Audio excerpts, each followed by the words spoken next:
우리가 자신의 행동을 늘 정확하게 평가하는 것은 아니다. 특히 모든 인간은 주변 상황으로부터 받는 영향을 깎아내리고 스스로의 의사결정에 훨씬 더 큰 점수를 주는 경향이 있다. 앞서 2장에서 살펴봤듯이 자신이 잘 제어되고 있다는 과도한 신념을 가리켜 내성 착각이라고 한다. 최근에 자신의 행동을 바꾸려고 시도했을 때 당신은 무엇을 했는가? 아마도 자신이 무엇을 잘못했는지, 왜 그 잘못된 점을 바꾸고 싶은지에 대해 생각했을 것이다. 직업적 성공, 행복한 결혼 생활, 저축을 통한 내 집 마련 등의 과제를 하루빨리 이루고픈 욕구에 집중했다. 그리고 마치 그 욕구에 대한 모든 책임이 스스로에게 있는 것처럼 행동했다. 나도 잘 안다. 자유의지에 대한 믿음은 여러 장점이 있다. 우리에게 인생의 과제를 이룰 수 있다는 자신감을 준다. 하지만 동시에 우리가 속한 물리적, 사회적 세계의 강력한 영향력을 경시하게끔 만들기도 한다. 우리가 가진 의도의 강력함과는 별개로 어떤 행동을 쉽게도 또는 어렵게도 만들 수 있는 상황의 힘을 깨닫지 못하게 하는 것이다. 인간의 자유의지에 모든 책임이 있다는 이 믿음은 종종 자기 기만으로 이어진다. 하지만 틀렸다. 우리의 자아는 물론 매우 영특하지만 한눈에 다 보이지 않을 정도로 훨씬 더 거대한 전체의 일부일 뿐이다. 우리는 이 단순한 사실을 잊고 산다. 사회심리학의 창시자라고 평가받는 독일 출신의 심리학자 쿠르트레비는 모든 물질이 물리력에 지배당하듯 인간의 행동 역시 특정한 힘에 영향을 받는다고 주장했다. 그리고 우리에게 가해지는 이 특정한 힘은 목표나 감정이나 태도 등의 형태로 우리 내부에서 다시 발현된다. 그렇다면 이 힘의 정체는 무엇일까? 그것은 바로 우리를 둘러싼 상황이다. 예를 들어 잠을 더 많이 자려고 한다면 그 욕구는 우리를 일찍 잠자리에 들게 하고 침대에서 스마트폰 따위를 치우도록 추진력을 가할 것이다. 이와는 반대로 밤 늦게까지 일해야겠다고 마음먹었다면 그 욕구가 당신의 수면에 대한 억제력이 되어 당신을 깨어있게 만들 것이다. 전자는 내일 출근해야 하는 상황이나 아침 일찍 달리기를 해야 하는 상황이 힘을 촉발했을 것이고 그 힘은 결국 일찍 자려는 태도를 추진했다. 후자는 해도 해도 끝이 없는 업무와 내일까지 제출해야 하는 보고서가 특정한 힘을 불러일으켰을 테고 쏟아지는 잠에 굴복해 침대에 누우려는 욕구를 억제했다. 레빈이 보기에 우리가 처한 상황은 행동에 가해지는 힘 그 자체였고 추진력과 억제력 간의 끊임없는 투쟁이었다. 그리고 그 사이에 마찰력이 존재한다. 마찰은 우리가 생존하는 데 가장 중요한 물리적 기반이 된다. 운전 중에 브레이크를 밟을 때, 성냥에 불을 붙일 때, 땅 위를 걸을 때 우리는 마찰력에 의존한다. 마찰력은 경제와도 연관이 깊다.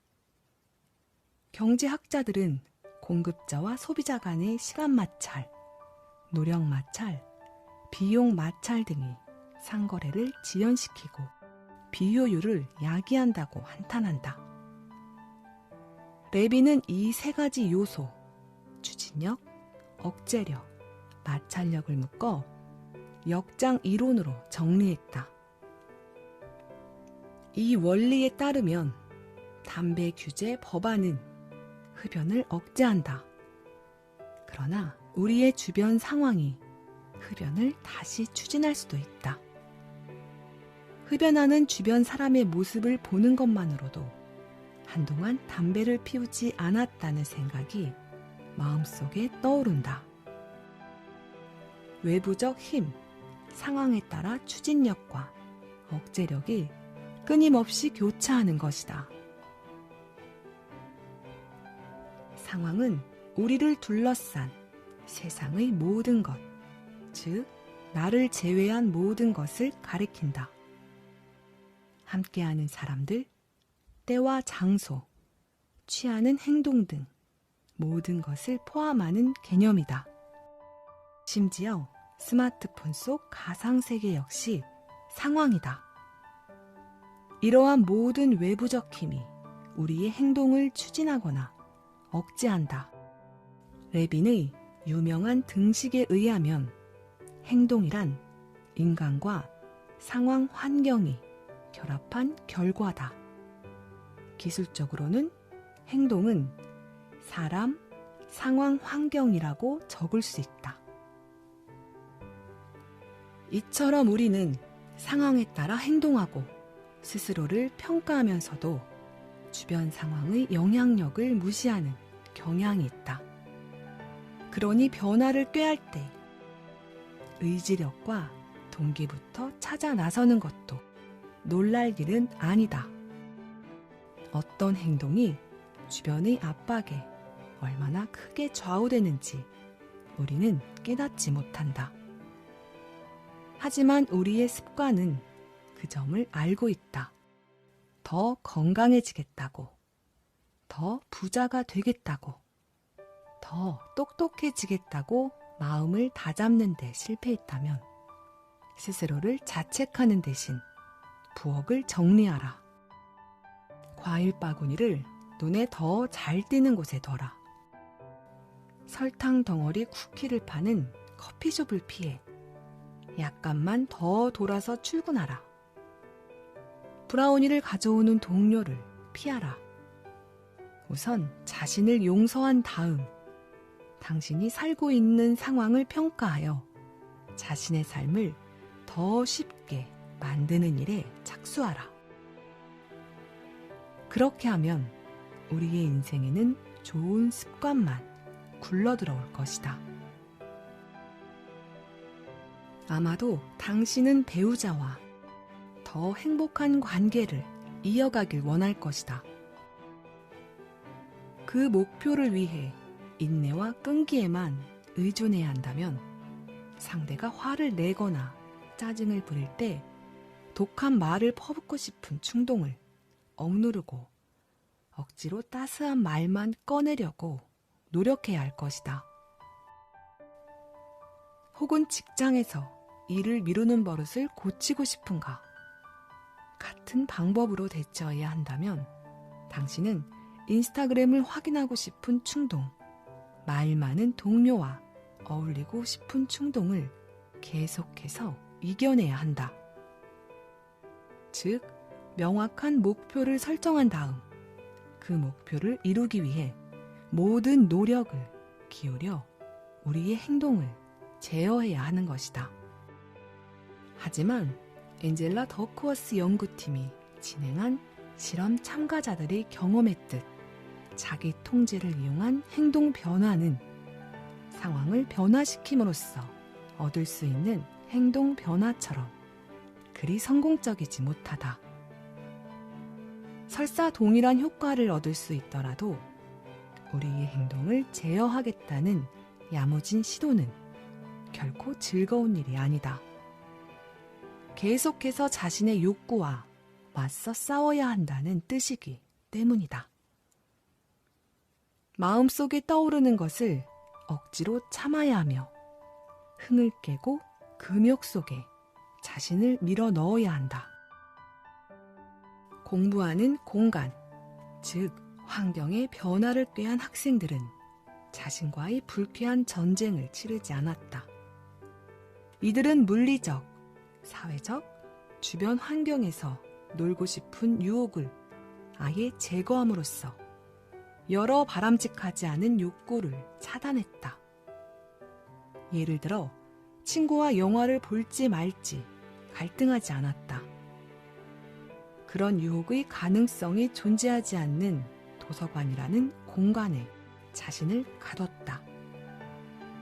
그 공간에서는 의식적으로 옳은 일을 하려고 무언가를 강제할 필요가 없었다. 그 대신 그 환경에서 가장 하기 쉬운 일, 바로 공부를 했다. 학생들은 자기 자신과 싸우며 충동을 억누를 필요가 없었다. 스스로의 흥을 깨는 짓도 하지 않았다. 애초에 꺼야 할 불씨를 제거했기 때문이다. 5장에서 우리는 자제력이 높은 사람이 어떻게 목표를 달성하는지 알아봤다. 그들이 손에 쥔 도구는 충동에 저항하고 바람직하지 않은 행동을 억제하는 초인적인 능력이 아니다.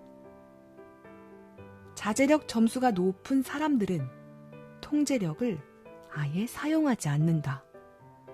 그러므로 자제력이란 단어는 사실 잘못된 명칭이다. 그럼에도 우리가 이 단어를 사용하는 이유는 적어도 겉으로 보기에는 그들이 유혹에 맞서 스스로를 대단히 효과적으로 제어하는 것처럼 보이기 때문이다. 하지만 사실과 다르다. 그들은 그저 목표를 달성하기 위한 유리한 상황에 자신을 놓아두는 법을 이해하고 있을 뿐이다. 자제력 점수가 높은 사람들은 온라인 설문조사에서 다음과 같이 답했다. 나는 내 장기적 목표를 달성하도록 돕는 친구를 선택한다. 나는 공부할 때 방해 요인이 없는 장소를 신중하게 고른다. 나는 부도덕한 행동을 유발하는 상황을 일부러 피한다.